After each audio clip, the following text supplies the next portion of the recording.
Welcome to Bluegrass Brooklyn, our podcast all about the music we love, straight from the Bluegrass borough of Brooklyn, New York. Back in Tennessee, way down in Columbus, Stockade, my friends have turned their backs on me. So go and leave me if you will. Season 2, Episode 10 of Bluegrass Brooklyn. Welcome, everybody. I'm Mike Wilner. And I'm Liz Wolfe. And we are bringing you some awesome guests today. First up, we'll be talking with Riyae Park, who's one of our Brooklyn-based musicians. I think you're going to be really pleased and interested to hear what she's got to say. She's quite a player. Yep, and she's got a lot to say. Also, we will be speaking with Jake Jolliff, the mandolin virtuoso and composer and band leader. Very interesting guy. I really enjoyed listening to that interview. He has some great tips for jammers, so can't wait to hear that. By the way, Liz, this weekend I was up at the Ashokan Center at the Western and Swing Week, where, of all things, I got to play Cajun music and Tejano music, which is old fiddle-based music from the south border of Texas with Mexico. So great week. Yeah, and I'm so excited. Do not miss the opportunity to come to the Ashokan Bluegrass Camp, which is going to be happening the first week in August. Both Mike and I will be there and talk about fun. It's going to be a fun time. Yeah, August 4th through 8th. It's going to be great. And please remember to follow us on Instagram at Bluegrass Brooklyn. That's Brooklyn spelled BKLYN. You can go to Facebook and check out the fun at the Bluegrass Brooklyn Facebook group or visit bluegrassbrooklyn.com. And if you're interested in finding some jams in Uptown Manhattan, Riverdale, Bronx, definitely check out bluegrassjamsnearme.com. Okay, so why don't we get this episode started? Let's do it. All right, let's roll.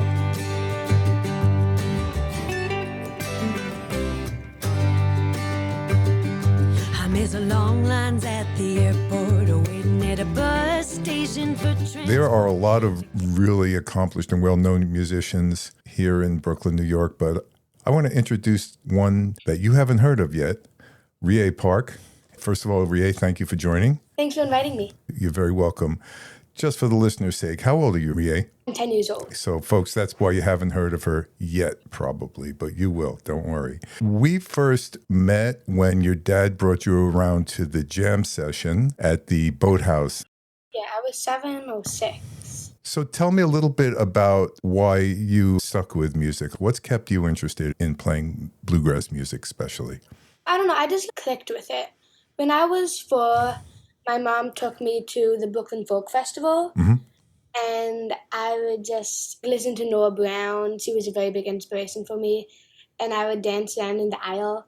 The City Stompers, too, and they really inspired me to keep playing music and to start playing music. You play a lot of instruments. I've seen you play bass, fiddle, guitar, mandolin, probably others I haven't seen, but what's your favorite? That's a really hard one because I like all my instruments. But honestly, I think my main instrument is probably guitar because I play that one more often. But otherwise, I like them all equally. Huh. That must be tough when it's time to practice to figure out which one to pick up, right? Yeah. I know that feeling well. Is there a particular teacher or teachers who had the most influence and impact on you? I've been working with Kristen Apuzzo since I was 4 and started ukulele. Yeah, you had mentioned before when we were speaking how grateful you are to Christian and how important he has been in your musical education. Very inspiring. My main fiddle teacher is Jackson Lynch, who's amazing.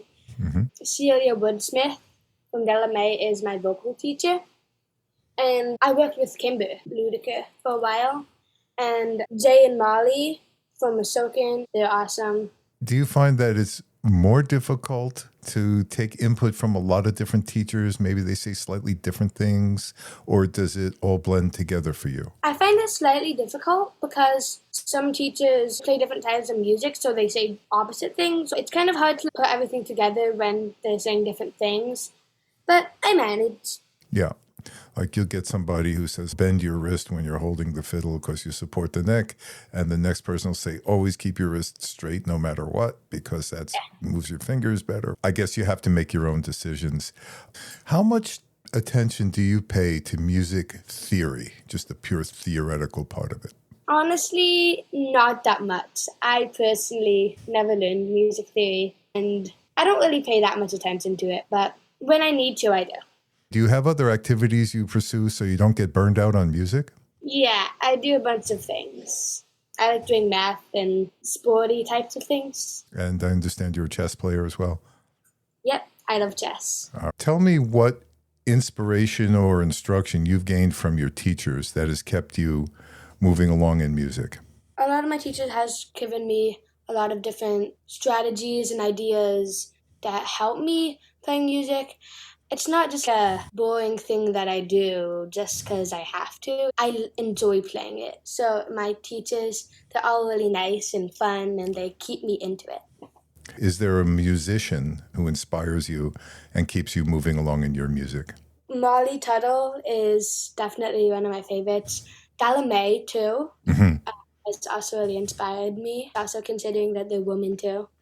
We have a theme here at Bluegrass Brooklyn called Women in Bluegrass, but you have an extra because you're a youngster as well. Do you feel any disadvantage or advantage being a young woman playing bluegrass in what's mostly older men? There's not really a big disadvantage, besides the fact that there's not a lot of other children and young people playing as much bluegrass. So I just try my best to find a bunch of younger people to play with. Do you have a group of kids you play with your age or around your age? Sometimes my friends that travel a lot to play music that I met at IBMA, International Bluegrass Music Association. I met a bunch of kids there at the Youth Academy, and I've kept in touch with them. So when they come and visit New York, I play with them. Otherwise, there's not really a group of kids that I usually play with. I'm glad you mentioned IBMA. Can you tell us a little bit about your experience there? IBMA was such a great experience. I got the amazing opportunity to play at the award ceremony. Wow. And that was super fun. I also got to meet a bunch of new kids that I like playing with. I learned a bunch of new songs. I made a bunch of friends, and it was really awesome. Did you get to meet Molly at all? It was my second time meeting her, actually, because I met her at Grey Fox, too. But yes, I got his signature, and I bring my autograph book in it. Were you at Porch Stomp this year? Yep. For our listeners, Porch Stomp is a folk festival that takes place on the summer solstice each year on Governor's Island. And performers and artists from all over the area come and play, and we have a great day. So what did you do at Porch Stomp, Riyae? I played 2 sets. I played one with my band, Riyae and the Riyettes, which was me and a bunch of grown women. And then after that, I played on the Jalopy stage for the 3rd year, actually. And that was also super fun. So, Riyae, let me hit you with a harder question. If you were going to put 4 faces on your bluegrass musician Mount Rushmore, 4 only though, what 4 would you put there? Okay. I'm going to say I'd put Doc Watson on there. And why? Because Doc Watson was a very big inspiration to many people who want to play bluegrass. And also, his style of playing bluegrass was so incredible and inspiring that it inspired so many other people to join. Okay, that's one. And then I'm going to say Bill Monroe, because he was, quote unquote, the founder of bluegrass music. It gets harder as you go along, doesn't it? Yeah. Julian Wells is a very important female guitarist and singer, and Sierra Hull. How come? I feel like she was also one of the first very big bluegrass woman musicians. And she's just so incredible, and she does so many different types of things. That's a great 4. Really well-rounded. You go to jams a lot. What do you think is the most important thing about participating in a jam? When you participate in a jam, well, you learn a lot of new things, and new strategies, new techniques, new cool licks that you can put in your playing.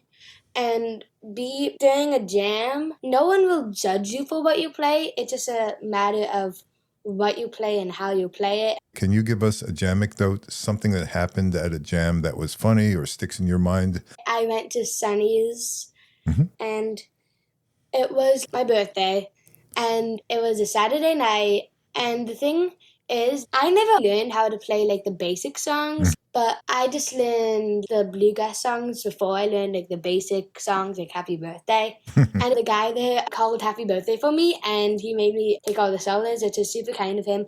But I never actually learned how to play Happy Birthday, so I just had to figure it out as I went. By the way, for the listeners, Sonny's Bar is one of the iconic jams in New York City. Has been going on for decades. Everybody goes there, and you'll see everyone from the highest level professional musicians as they're passing through New York City to beginners. And it's a great time. We're going to have an episode focused on Sonny's in the not too distant future. What advice do you have for kids around your age who are in music, getting into music? What would you suggest to them to get and keep them interested? First of all, don't give up. It can be discouraging sometimes, but just don't give up and you got this no matter what people tell you. Yep, good advice. Could you tell us what you feel is your greatest challenge as a musician? So it really depends. Because depends if you're talking about technique-wise or mentally when you're playing a gig. Technique-wise isn't personally the hardest thing for me, but when I'm playing a performance, probably the hardest thing for me is if it's outdoors, I have to play louder. And it depends on my style of picking, depending on where I am. Do you have any difficulty keeping your mind on or staying focused on solos and stuff when you're playing? Yeah, sometimes, yeah. Sometimes I just drift off and play something. And it's not necessarily bad, but it's just not on the song. So that's sometimes a challenge for me. Okay. So, Riyae Park, thank you so much for taking the time with us. And we look forward to seeing you around the Jam Circle and at the various festivals in the upcoming months.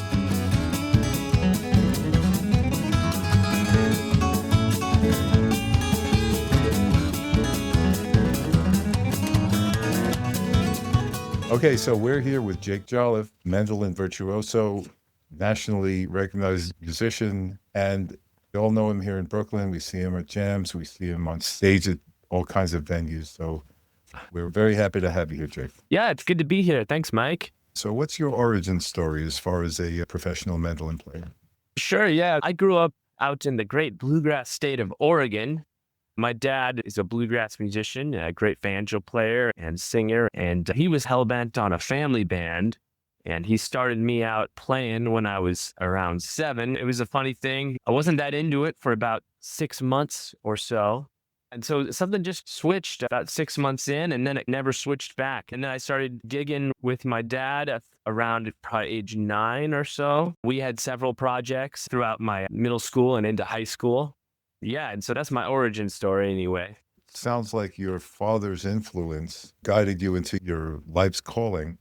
What would you suggest to parents out there who are trying to get their kids to be interested in music? There's probably not any one size fits all. Just even speaking within my own family, my sisters and I all started instruments, and they both certainly had musical talent, but neither one of them pursued it super seriously. My dad, when he started me, the required amount of practice each day was only 10 minutes.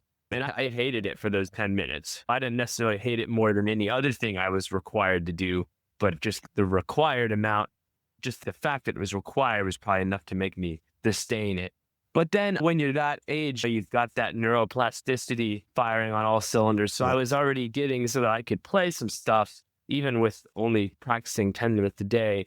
I almost feel like the act of trying to convince someone of something is probably always going to do more damage than good. So hold it relatively loosely is probably the answer. It's obviously really great if a young person wants to take lessons and is like asking their parents for lessons. But then even all those people won't necessarily stick with it. That goes for a music career at any level is you gotta really want it to make it happen. Both of my kids love music and both are very musical today, despite me, because I remember my son, Sam, was young and I was trying to get him to do something with the piano or guitar, but I was like, a musician has to be ready to play something over and over again till they get it right. And he looked me square in the eye and said, Dad, I'm not a musician. I'm a kid. Totally. And today, by the way, he's studying classical guitar. He's got an incredible singing voice. So they both, despite me, have maintained their musicality, which I'm thankful for. So do you have a particular teacher or mentor who had a singular effect on your musical development? I had a lot of them. I first started studying with my dad. He was certainly my first teacher. There was certainly still stuff I could learn from him, but I had to seek out some other instruction.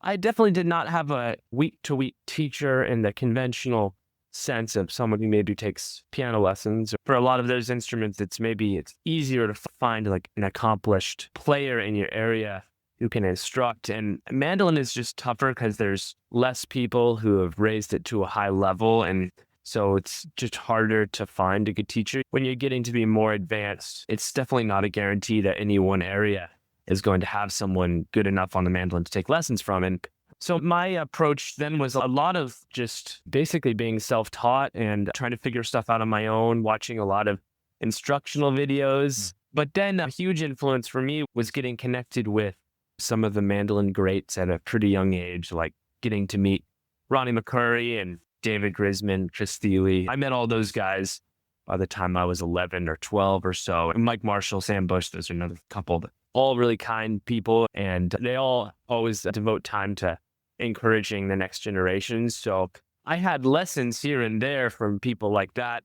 So that was how my mandolin instruction rolled until I was in college. But I did take lessons in high school from a great jazz piano player. So we would meet and he would instruct me in various sort of idiomatic to jazz things and just basic harmonic and melodic concepts. And even though he was on the piano and I was on the mandolin, so there wasn't much technical instruction, I learned a ton from him. And he's an amazing piano player in Portland, Oregon named Randy Porter.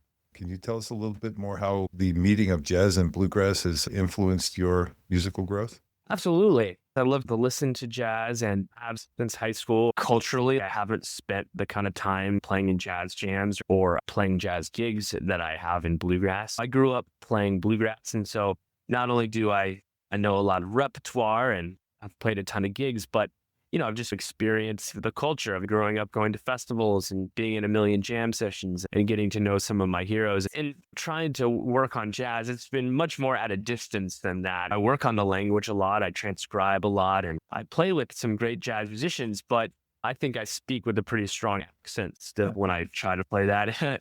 And there have been some great jazz mandolin players, but it's certainly not as common a part of the idiom as saxophone or even violin. And all that said, though, just for me, even if I never get so that I'm gigging consistently playing jazz, just working on the language has had a huge influence and has certainly influenced my language when I play bluegrass and my composing.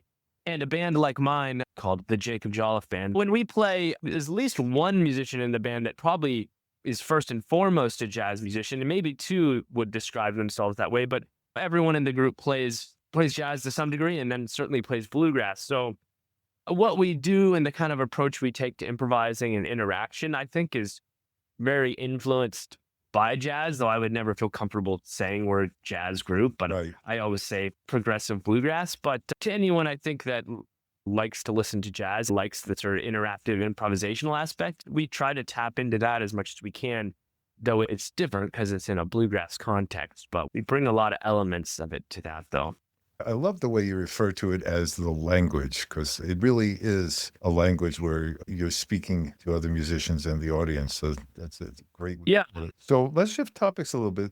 You make reference to the bluegrass culture at festivals. We spoke with Jason Carter, and his entire music educational experience was within going to jams, going to festivals, having somebody say, hey, come here, let me show you how to play this song or that song.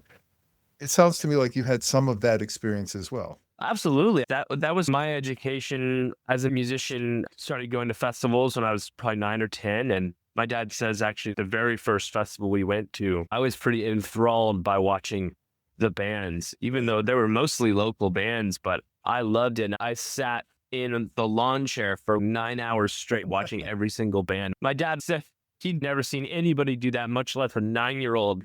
After that first festival, started jamming at festivals with people that I knew and then people that I didn't know. And that whole sort of bluegrass, egalitarian kind of jam culture, which is really great. You get people that are beginners playing with people that are more advanced or professional. And it's just it's a pretty friendly thing overall. Yeah, just staying up late, playing around a fire. I went to music school, and you could say that was an education of sorts. And certainly touring is another kind of education. I think just building confidence as a musician, that came from those types of situations we're talking about, just meeting new people, picking with them at festival. That's where I built that initial confidence as a player. We share with each other actively and passively. It's an amazing culture. Totally. And there's all different types of jams. There's big jams where a ton of people are playing, and those are fun in a certain sense. And then there's maybe other jams that are smaller or jams that are higher level. And bluegrass, it's in a lot of ways, when a jam gets really big, it's harder because it's harder to make things cohesive rhythmically. But at the same time, the big jam can be good when people are just first learning the rungs and getting off the ground, because it's a little less pressure than a smaller jam. So I think they all have their purpose. And I like that people of variety of levels can mix together doing that and learn stuff, teach stuff. I always tell students that are trying to learn to improvise, there's a lot of things you can practice that will help your improvising. Working on playing the melody is the thing I stress the most for improvising in bluegrass, learning different ways to play the melody. But no matter what you practice, your first 500 breaks you take out in public in a jam are going to probably be pretty bad.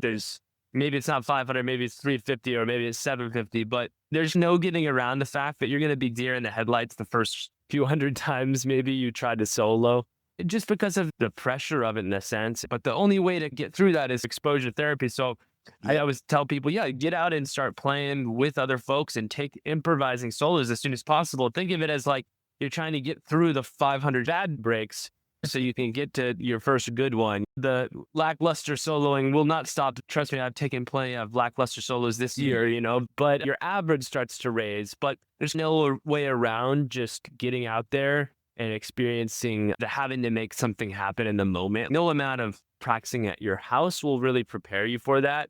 Even though you can do a lot of valuable stuff practicing at your house that will broaden your skill set, the only way to feel comfortable, and the only way I feel comfortable like getting up on stage and improvising solos and stuff, is that I've just done it so much, and I've taken so many bad solos that I just know in a real sort of deep way that like the world will not end if I bomb this solo or I bomb this lick. We might know that conceptually to be true, but knowing it in almost a physiological way, you just need to do it for that stress to leave you. Very early on, got fortunate to find a teacher who really focuses on state of mind a lot. I'll give him a shout out. It's Chad Manning. He's a fiddle player. Oh yeah, he's great. He is. And we spent entire lessons talking about eliminating self-critical chatter while you're playing. Present as if you know what you're doing. If you don't know what you're doing, act like you know what you're doing. Yeah, fake it till you make it. Exactly. Yeah, the challenge there is that you need to be able to be critical when you practice. Yeah. What I find is a lot of people that I teach are not critical enough in the practice room, but are too critical on the bandstand. It's tough to reconcile those two mentalities. Both of them are a muscle you have to build. An example is I practice a lot, but I find that the closer to the downbeat of the show, the harder it is for me to get into the correct headspace while practicing. For instance, I'll practice in the morning, and a lot of times then I like to case it up and not really venture into that mindset again that day. And then when I take my instrument out to start warming up to go on stage, try to think of myself as more of a finished product rather than present, even if I know that when I'm in the practice room, I'm really trying to get under the hood and make improvements. It can be really tough to be doing that right before you go on stage. And I try to separate the two mentalities, but I think just through having done both a lot, you get better at flipping that switch of being like really critical, really under the hood when you're practicing. And when I say critical, I don't mean in ridiculing oneself, depressive way. Just trying to truly listen to what's happening and truly evaluate what needs to change to improve that thing. Trying to toggle from that headspace to just being in that moment, just listening, just appreciating that you're on stage, getting to play music with people. It's a difference between being very self-conscious and not self-conscious. When you're improvising, it's like trying to be funny. That's why stand-up comedy is a great analog so often. Is if you're trying to be funny, that's a really good way to not be funny at all. And if you're improvising a solo and you're overthinking, second-guessing every little thing you might play, the minute you've second-guessed it, the moment is gone and it's too late. So you do want to just play in a non-self-conscious way as much as you can. And that's why that's such a hard mentality to reconcile with the critical mindset you need to practice. But the more you learn how each of those mindsets feel, I think the more easily you can switch between the two. But it's hard. It's a tough balance. It is very tough. The thing I've learned, at least for me, is I eliminate self-limiting thinking. My fiddle idol is Kenny Baker. It's easy for me to say, I'll never play that well. No, never think like that. Maybe I will play that well. I'll play as well as I can, though. That's my objective in music. And if that's as good as Kenny, great. You've had a lot of what I'll call musical relationships with some of the giants of the bluegrass and other genres.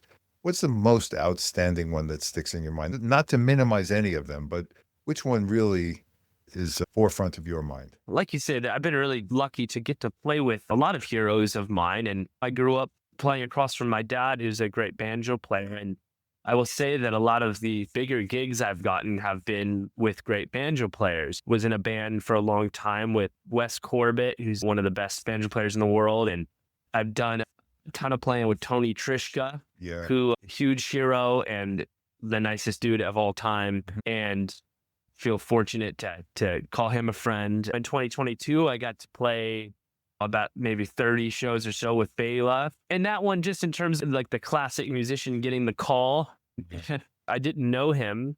I had never even met Della. He's a huge hero. And I'd seen him play plenty of times. And it literally was like, I got a text from an unknown number of, this is Bela Fleck. Would you want to do some playing? And it was an incredible experience getting to work for him and try to learn from him. And like I say, it's the classic, like, you know, you're always waiting for the call as a musician, and that felt very much the call you always want to get. So that was amazing, and I really cherish every moment of getting to do that. It was that My Bluegrass Heart touring, and Sierra did most of it, and Sam did a couple tours, but I was maybe third call, but felt very lucky to be on the list. So let's talk a little bit about the Jake Jolliff Band. Our last show in New York was Joe's Pub, which is a lovely venue. Yeah. The Public Theater puts up Joe's Pub. You do play at Jalopy all the time. Jalopy Theater is a great center of gravity of bluegrass music here in Brooklyn. Yeah. Give our listeners a little insight into what the band's philosophy is, who's writing all the songs, if they're originals, or how that process works, and if you have any major projects coming up. So it's at the center of it really is the instrumental repertoire that I write, which is, I would say, in the vein of Grisman and Bela, and with some other influences, certainly. It would fall into that sort of new acoustic category, though I always say progressive bluegrass because we are fairly grassy. But, you know, it's taken traditional forms, like fiddle tune form stuff, and infusing it with some elements of other styles, classical and jazz, and each musician within that idiom that are heroes of mine: Thiele, Della, Grisman, Grant Gordy, Daryl Langer, people like that, Mike Marshall. Everyone has their own take on how to do that. And so it's a version of that. Harmonically, it's definitely influenced by jazz, and also the way we tend to improvise over the tunes is very influenced by that. That's at the center of the show, though we do sing as well. We do some trad bluegrass. We do some covers. It's funny, I never wanted to play full shows of just instrumental music, both from a listener's perspective and from a performer's perspective. I like there being a mix of instrumental and vocal. You would think that the audience will like the vocal tunes and be maybe bored by the instrumental stuff, or maybe just a shorter attention span for it. Ironically, our experience has been that the instrumental music I write is always the energy peak of the show, and typically when the audience feels most engaged too. And I don't know why that is, but I think it's pretty high octane stuff. It's pretty high energy and intense. And a lot of times we're really on the edge of our abilities up there. And I think maybe that comes across to a crowd hopefully in an exciting way. We have very progressive elements, but then very trad elements. Like, for instance, we play around one mic, or basically around one mic. We also have a guitar solo mic, but it's basically the trad bluegrass setup. And we don't use any monitors, no in-ears, no wedges, we just listen to each other acoustically. And that all is very trad in its presentation. And I will also say that all the musicians in the group are very rooted in the style. Exciting. I love the bluegrass shuffle where everybody kind of walks up to and walks away from the mic. Yeah, it is fun. And it's good when jams have a mic in that way because it helps people sort of build that skill in tandem with their musicianship. You'll see people that are pretty good players but have very bad mic technique. And that just makes things harder for everyone typically. So it's good to develop that. I had the good fortune of going down to Dell Fest, and they have an academy before the festival. One of the classes, they call it the microphone class. And very few people go. I said, okay, I'll check it out. They record you playing and singing on everything from like a cheap dynamic mic to the most amazing $5,000 condenser. And then they play it all back for you in the main concert hall and point out the sound changes. And you could tell who took the class and who didn't. Yeah. And it is an important skill if you want to get up on a stage to know how to be on the stage, how to position yourself with the other musicians and so on and so forth. Do you guys do much recording? Yeah, my band, we have 3 albums out. The most recent came out in May of last year. Yeah, we have 2 all-instrumental albums. The first and the third ones we put out. So the most recent is all instrumental. And then the second one was a combination vocals and instrumentals. The next one will probably have vocals on it again. But yeah, we love to record. I would record twice as much or 3 times as much as I do. But as everyone knows, you don't really make money from albums these days. Maybe they help with some amount of publicity. That even is not necessarily the case. I just love to make albums. And I also think it's just part of what you do as an artist is record albums. And I don't really care if it's a old-fashioned medium. It's the medium I like. I would make more albums. It's just a matter of when do I have the money I can go make one. But it's just the best. For me, a show is awesome too, and you really get into a focused headspace on stage. But being in the studio for a week, and you're just focused towards that singular goal all week. It's just the best because that's all you're thinking about, and that feels good. So I love to record. I just want to ask you if you wanted to say, hey, you want to introduce yourself to Bluegrass in Brooklyn, make sure you go to these places and check it out. Certainly Jalopy probably has bluegrass more consistently than maybe anyone else in Brooklyn. Could be wrong about that, but lots of great bluegrass and old time and Americana at the Jalopy. Around the corner from Jalopy, I love Sonny's, which is just an amazing bar. Even if you don't drink, I don't drink, and I still love going to Sonny's. I play there. I do some like swing stuff there, occasional bluegrass. So that's great. There's a nice back room where you can listen. Bar Lunatico is a really awesome venue in Bed-Stuy. Most recently, I played there with Michael Daves. Yeah, those are a few different ones that I really like. Yeah, and I'll add to that list because it's a newcomer. If you don't mind me throwing one on the staff. Yeah, of course. It's Delia's Lounge here in Bay Ridge, down here in the south of Brooklyn. We're in the deep south here. But we have a weekly jam. The owner's a bluegrass fanatic, and he plays mandolin, and he goes to Jalopy, and he's very committed. Maybe someday we'll see you there as well. Yeah, I would love to. Yeah, I've never been to that one, but that sounds awesome. I'd love to make it down there. Deep South is always known for good bluegrass. There you go. So. Absolutely. Jacob Jolliff, thank you so much for your time. It's been a pleasure. Oh, same to you, Mike. Thank you. Thanks for having me.